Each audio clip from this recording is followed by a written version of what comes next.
তো hey guys, আজকে হলো আমার ব্রেসেস ট্রিটমেন্টের ডে 3। তো আজকে আমি কমু যে আমার ব্রেসেস লাগানোর পরে কী কী সমস্যা হইতেছে এটা। তো প্রথম সমস্যা হলো যে কিছু খাবার নইলেই আগে ব্রেসেস মধ্যে আঁকতে। তো এটা তো আঁকতে আঁকতে তো এখন যে সাবা করবো, সাবাটাও করা যায় না ঠিক মতো। এরকম দাঁতের মধ্যে বিষ হয়েছে যে ব্রেস করতে অসুবিধা। এটা হলো সব থেকে বড় সমস্যা। তো ব্রেসেস লাগালে আরও অনেক সমস্যা আছে, কেবল তো শুরু।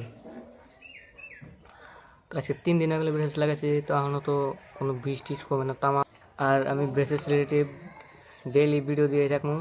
যদি আপনাদের যদি দেখার ইচ্ছা থাকে যে আসলে বেকার দাঁত সিধা হয় কি না, তা দেখার জন্য আমাকে ফলো করে রাখবেন, ডেইলি ভিডিও পেয়ে যাবেন। আরও কী কী সমস্যা হয় সেগুলো এখন পরে সে কথা পাবো, কারণ আমার পুরো দাঁতে ব্রেসেস লাগে না। আর তোমাদেরও কারো যদি ব্রেসেস লাগানোর যদি ইচ্ছা থাকে তো আমাকে কমেন্ট করো। তো কী কী জানার আছে আমি সব করে দিল কমেন্টে।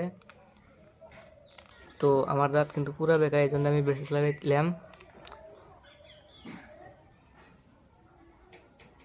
তো আমার কত খরচা হলো সেটা যদি জানার ইচ্ছা থাকে তো কমেন্ট করো।